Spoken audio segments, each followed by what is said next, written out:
Bonjour à tous, c'est MDA5. Aujourd'hui, nous allons parler du match qui était plutôt assez agréable à suivre, malgré que c'était pas une domination totale.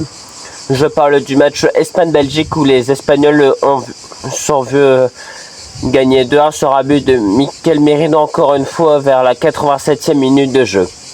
Donc aujourd'hui, nous allons encore une fois revenir sur les joueurs espagnols et quelques joueurs belges, donner mon avis sur leur match et peut-être leur compétition et surtout parler de ce match. Donc soyez prêts, donc restez sur cette vidéo. Commençons. Les Belges ont fait un bloc vraiment défensif durant ce match. J'avais l'impression que Rudi Garcia, le coach, le sélectionneur qui a toujours un carnet dans les mains, peut-être pour moins se stresser, ne pas stresser ses joueurs, mais à chaque fois il prenait des notes avec un petit carnet. Je me demande ce qu'il pouvait écrire de beau dans son carnet, mais donc nous avons clairement vu l'Espagne avoir le ballon. Après, si l'Espagne dominait la balle sans vraiment procurer quelque chose.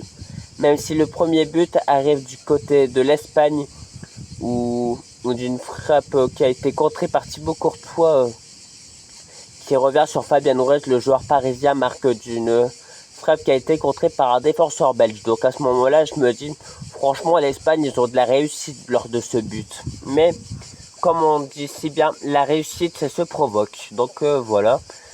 Et j'avoue, si on réfléchit vraiment, l'Espagne a 2 buts, un peu de chance, mais bref.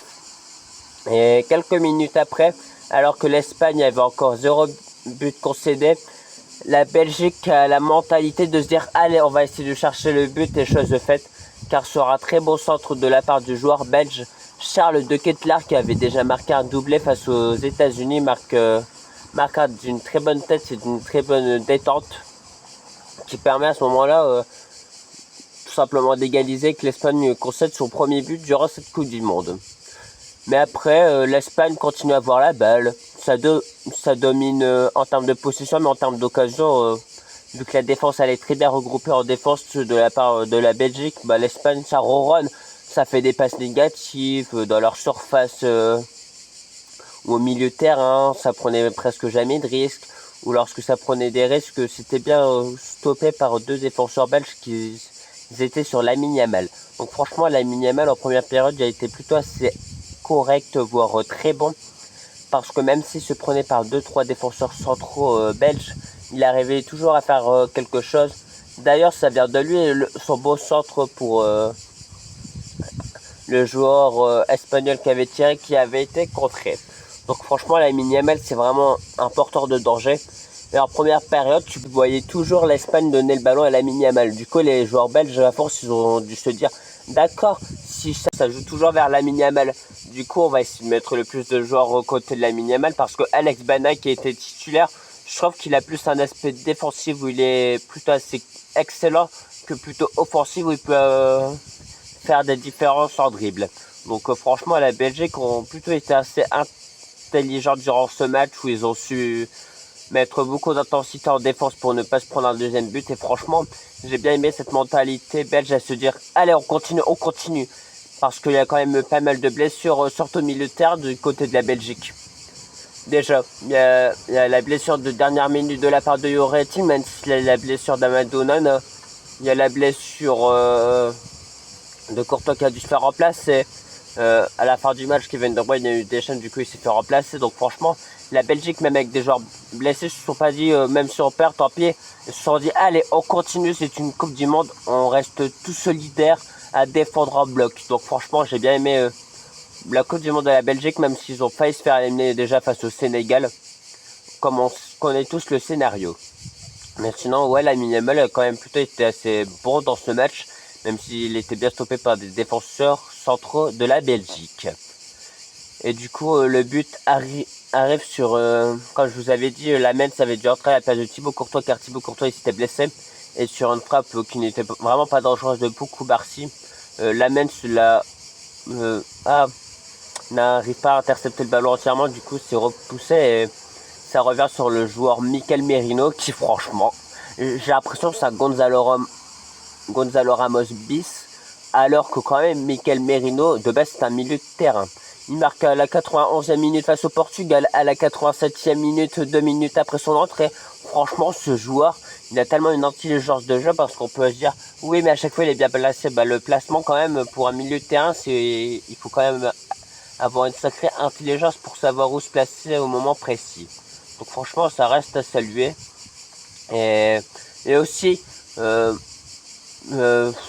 que j'allais dire, Unai Simon n'a pas eu énormément de choses à faire, même si la Belgique avait failli marquer car Unai Simon était sorti là, ils avaient fait une passe côté dans la surface de l'Espagne où le gardien était sorti, mais heureusement pour l'Espagne il y avait un défenseur central qui repousse le ballon à terme, sinon il aurait eu 2-2, ça aurait été un match sensationnel encore plus. Donc franchement, j'ai pas vraiment grand chose à vous dire parce que je trouvais que c'était surtout un match statique où entre nous, l'Espagne a clairement eu de la réussite et clairement, j'attendais mieux que l'Espagne durant cette Coupe du Monde. Ils me déçoivent un peu même s'ils vont affronter la France qui sont quand même en demi-finale, j'attendais mieux en termes de jeu. Parce qu'à l'Euro 2024, l'Espagne nous avait tellement impressionnés que je pensais que ça allait être pareil pour cette Coupe du Monde, mais non. Après la Coupe du Monde, c'est plus dur que l'Euro, vous allez me dire. Mais voilà. Franchement, rien à dire. Pedré, j'étais content lorsqu'il a fait son entrée. Il s'est fait applaudir comme jamais et il le mérite tellement ce joueur. Car certes, il fait des performances vraiment décevantes en ce moment, mais on le connaît que lorsqu'il a son prime ou même lorsqu'il a un très bon niveau, il est injouable en termes de passe, de récupération de balles, de garder le ballon. Franchement, Pedri González sait tout faire. Donc franchement, c'est quand même un des meilleurs milieux centraux actuels et même du monde. Parce que franchement, il est tellement complet que c'est intéressant de le voir à ce niveau. Mais ouais, franchement, Koubarsi fait de bonnes interceptions, même si parfois il pouvait faire certaines erreurs. Marcurella, le joueur madrilène, on l'a pas énormément vu, je trouvais, contrairement au match face au Portugal, où parfois c'est vrai, il se démultipliait et il a le milieu de terrain pour apporter plus de danger, mais je l'ai pas trouvé non plus si verdoyant que cela. Mikel Oyarzabal, ce n'était pas vraiment un match pour lui, parce que dans un style de jeu comme ça, forcément Mikel Oyarzabal ne touche pas énormément de ballons. Mais il ne faut pas oublier la Coupe du Monde sensationnelle que nous fait Mikel Oyarzabal, qui est un joueur très complet et très finisseur lorsqu'il a l'opportunité de briller. Donc franchement, félicitations aux deux équipes quand même. Je les salue quand même et je les applaudis pour votre performance sensationnelle. Mais voilà, je pense que j'ai vraiment tout dit. Côté Belgique, Kevin De Bruyne n'a pas été si verdoyant non plus car, comme je vous ai dit, la Belgique courait derrière le ballon et Kevin De Bruyne, c'est plus un joueur qu'on a vu à Manchester City briller avec le ballon balle au pied. Donc ce n'était pas vraiment son style de jeu de toujours défendre, surtout à son âge. Même plus jeune, il faisait pas énormément de retours défensifs, mais maintenant encore moins. Donc voilà, Romelu Lukaku, dommage parce que c'était un super sub sensationnel lui aussi, qui nous l'a encore prouvé face aux États-Unis. Malheureusement, il n'a pas pu marquer face à l'Espagne. Charles de Cutler, il a quand même fait une bonne Coupe du Monde dans l'ensemble.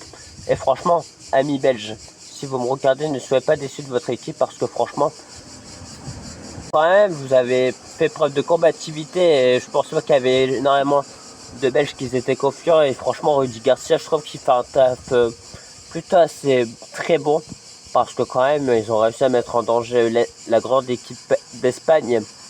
Et franchement, n'ayez pas de regrets, la Belgique. J'aurais quand même bien voulu avoir un France-Belgique pour qu'on gagne encore et pour qu'ils aient le fameux seum, comme on dit. Mais non, il n'y aura pas cette confrontation-là et ce sera un remake de la demi-finale de l'Euro 2024, France-Espagne. Espérons qu'on prenne notre revanche et Kylian Mbappé montre qui est le leader entre Lamine Yamal et Kylian Mbappé, même si Lamine Yamal n'a pas le même âge que Kylian. Donc voilà. Merci à vous de m'avoir écouté. N'hésitez pas à lâcher votre meilleur like et votre abonnement. Ça me soutient toujours énormément et dites-moi dans les commentaires quel est votre pronostic pour ce fameux France-Espagne qui est si intéressant. Et demain, je vous sortirai un débrief de l'Angleterre. Donc soyez présents et je vous dis à bientôt la famille. Portez-vous bien jusque là et bisous bisous la famille. C'était un plaisir de vous retrouver. Bisous.